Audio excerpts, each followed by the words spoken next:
It's time for Fox and Friends. All right, Gretchen, Governor Tim Pawlenty's campaign for the White House is over. The former Minnesota governor explaining why he decided to call it quits.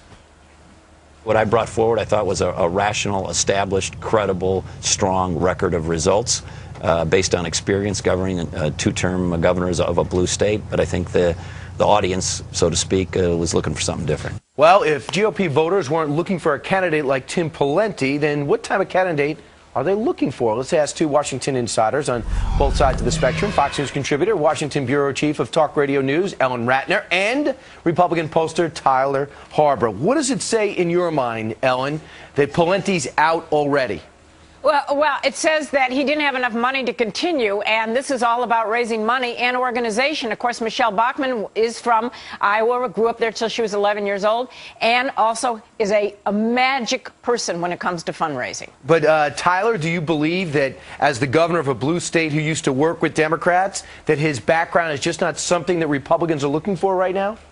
No, he shared identical values with Bachmann, and at the end of the day, voters, especially Republican voters, wanted someone fiery, someone with attitude and charisma to take on Obama, especially coming out of the 2010 election when a majority of the winning candidates, at least freshman candidates, had that kind of fiery attitude. That's what they're looking for, and he just didn't have it. Here's Michelle Bachmann. You talk about fiery. She defines that. Listen. I don't compromise my core principles. That's how you lead. You lead from principles. I have a very consistent record of fighting very hard against Barack Obama and his unconstitutional measures in Congress. I'm very proud of that record. That is what qualifies me as a fighter and representative of the people to go to Washington, D.C., into the White House. And is that the message you think that's resonating in the White House? We got to get ready for a fight, whether it's Bachmann, Santorum, Romney, or Perry? Ellen? Well, listen, I think that they're going to have to fight whoever is the Republican, but I'll tell you, I think that any of the three of them is beatable by Barack Obama, because I don't know that they have the record. And at this point, I mean, they're just going against him, but what are they offering? What are they offering to people who need health care?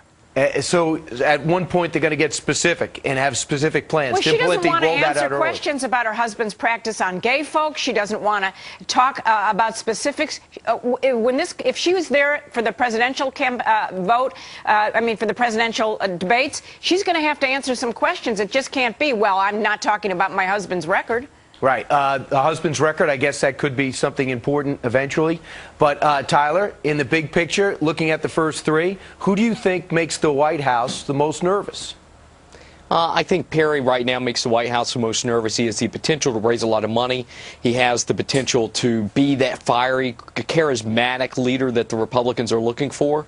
And he's right on the issues. He's someone that can kind of bridge the gap in values because he shares the conservative values, and viability because he has an extremely viable and strong campaign that he's rolling out. So I think today, the White House is pretty worried about Perry. Well, he's got another problem to overcome, which is the question of another governor from Texas. So I don't know that the White House is going to be so worried about him. It depends, of course, who can raise the most money, all in the general, because at this point, people aren't necessarily just taking federal funds. Well, I think both three are going to be pretty well financed, and Bachmann, of course, on a roll. Washington Insiders, Ellen and Tyler, great job. Thanks.